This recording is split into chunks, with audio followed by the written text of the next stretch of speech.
really, really, really, really want you to hear. You cannot train yourself into the vortex from anywhere outside the vortex. In other words, if we were to give you processes all day to try to help you to get into the vortex, it would be less effective than if life just takes you in. Jerry and Esther were driving across from Texas the last couple of days. Coming across New Mexico, there is this most beautiful place. It is called the Texas Canyon. It's in New Mexico. And it's not a canyon. But just the same, it is the most beautiful, beautiful, beautiful, beautiful place. And as they drove and saw and breathed and felt, they could not remain outside the vortex. The condition of their moment took them in as they beheld the beauty and the well-being of their planet. Right in the vortex.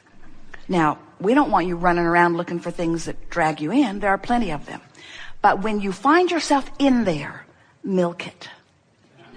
Practice the vibration of it. Talk about how it feels. Remind yourself this is who you are. Remind yourself that this is the way you're supposed to feel. Remind yourself of the beauty of your planet. Remind yourself of the stability of your planet.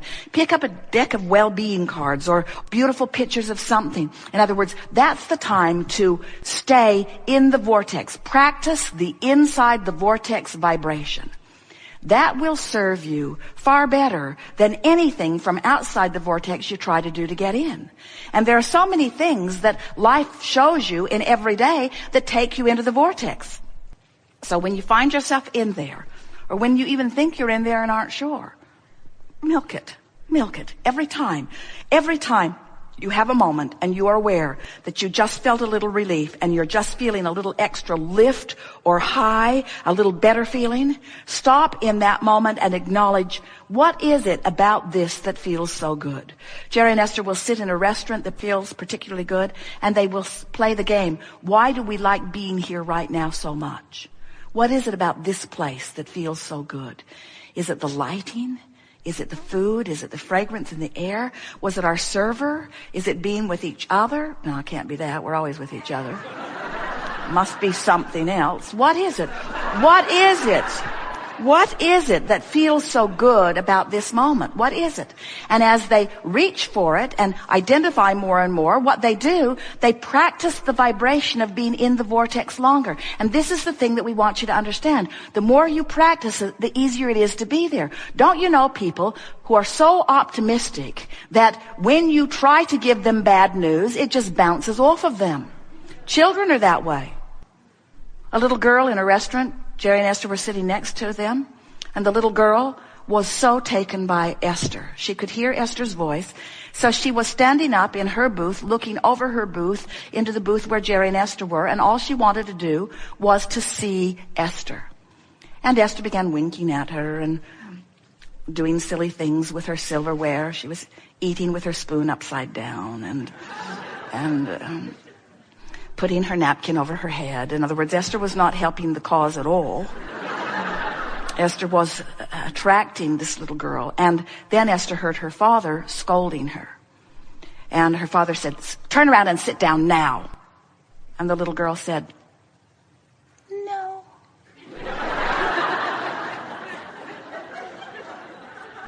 And her father said, "Turn around and sit down now." And the little girl said, and Esther's thinking, please turn around and sit down. Please turn around and sit down. But her father grabbed her by the ankles and dragged her across the booth. And then it was no longer a pretty sight over there. Esther felt a little bad about having temporarily dragged her into the vortex when her father clearly likes her better outside of the vortex, behaving herself. When you find yourself in the vortex, milk it with everything that you've got. until you have such a vibration going on from inside the vortex that no one and nothing that is reverberating out there with a different frequency has any access to you. And what you will begin to discover is those old troublesome thoughts that used to make their way into your consciousness frequently, they're gone. Old grudges lift off of you. You stop rendezvousing with ornery people. You stop rendezvousing with people in traffic that are inconsiderate. In other words, when you train yourself into a vibration of well-being, when you become solution-directed rather than problem-directed, when you train yourself inside the vortex, everything in your world will shift because you are the point of attraction. So we'll leave it here. We just want you to realize that the larger part of you exists. And the larger part of you, we have not said this before, but we want you to hear it now. If we were standing in your physical shoes, the soul energy, source energy, larger part of us would be our point of attraction. In other words, we would do anything and everything that we could do to deactivate any vibration that would hold us apart from our prosperity, from our well-being, from our clarity, from who we really are, from our love, from our efficiency, from our effectiveness, from our love of life, from our zest for living. As you begin thinking vibrationally and feeling vibrationally, which means feeling emotionally, and tuning yourselves by virtue of your emotions more into compliance or alliance or alignment or resonance with who you really are, you're going to just have the most wonderful physical experience, because to be in a physical body and in sync with that source energy makes every conscious moment indescribably delicious. In other words, inside the vortex, there's no shortage consciousness. Here's another way of looking at it. As you stand in your body in this time-space reality, and you know what you don't want, so you know what you do want, you're putting things in this vortex, this vibrational reality, that you may live out over many hundreds of lifetimes. Here's an easier way for you to hear it. This generation, as you are living today, through your awareness of what's going on your planet, are actually putting requests into your vibrational reality that Source is considering present tense. And now the present tense energies that are being born into your environment are coming with that knowing, with that expectation, with that belief. Talk about a generation gap. So it is accurate to say that what you are living now is setting the stage for future manifestations. But here's where the line is blurring, and we love that it's blurring for you in such a fantastic way.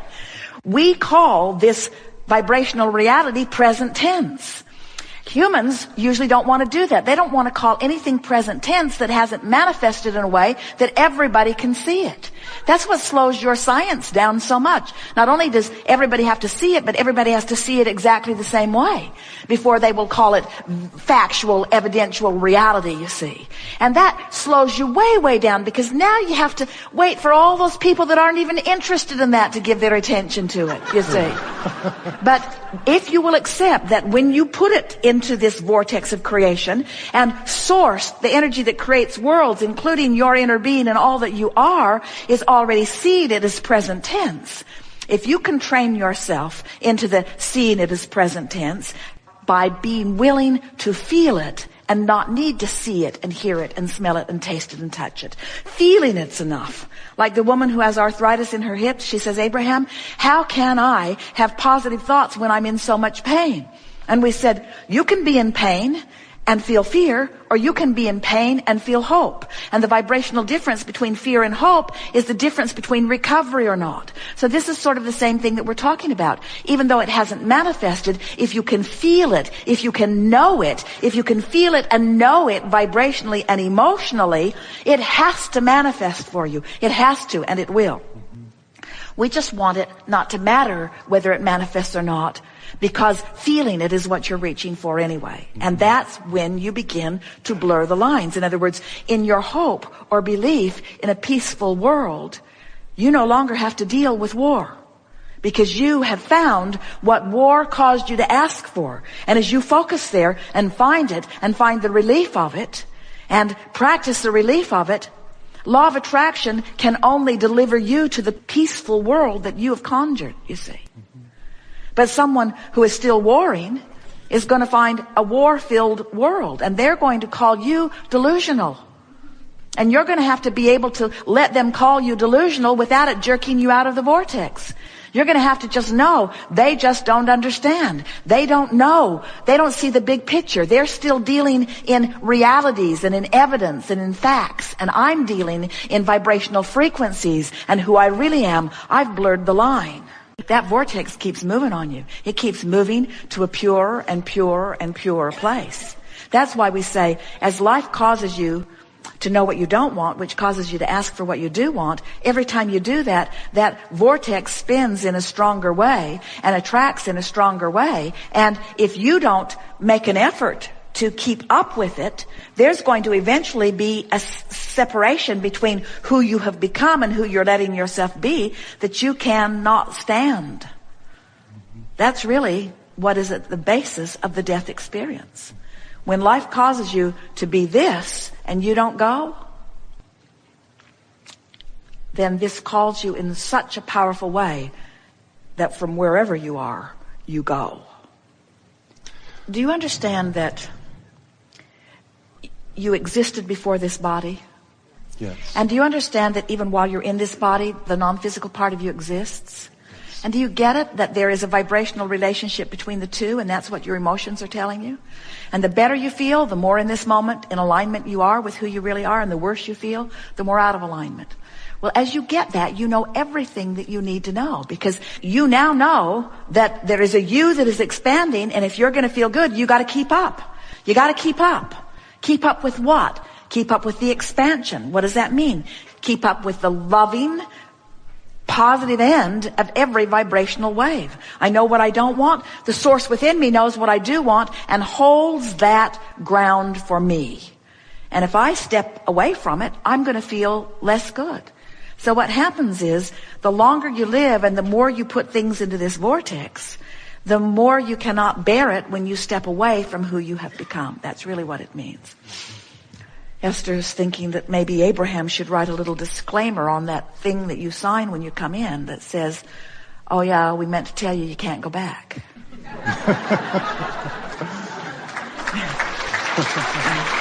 Because you know too much. You know too much.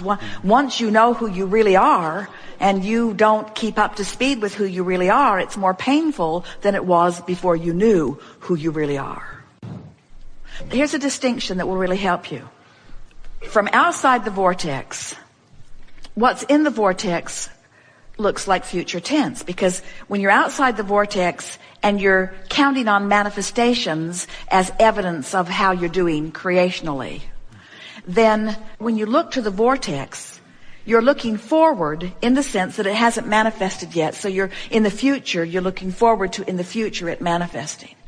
But if you are inside the vortex, looking at the same situation, where you, in present tense, in real terms, right now where all of your power is, you're feeling the emotional alignment that indicates that you're a vibrational match to these things that you're asking for. Now it's not future tense, it's present tense. I am allowing myself right now in this good feeling to be all that I have become. And it's only the looking back for the manifestational evidence for the purpose of proving it to the others that trips you up, you see. And that's sort of where you started earlier with us today, that others see you as sort of way out there. And we say people not in the vortex always see people who are in the vortex as wackos. Because they want you to be real. They want you to face reality. And they don't take it well when you say, I don't want to face reality. I want to face vibrational reality. Oh man, you've really gone off the deep end.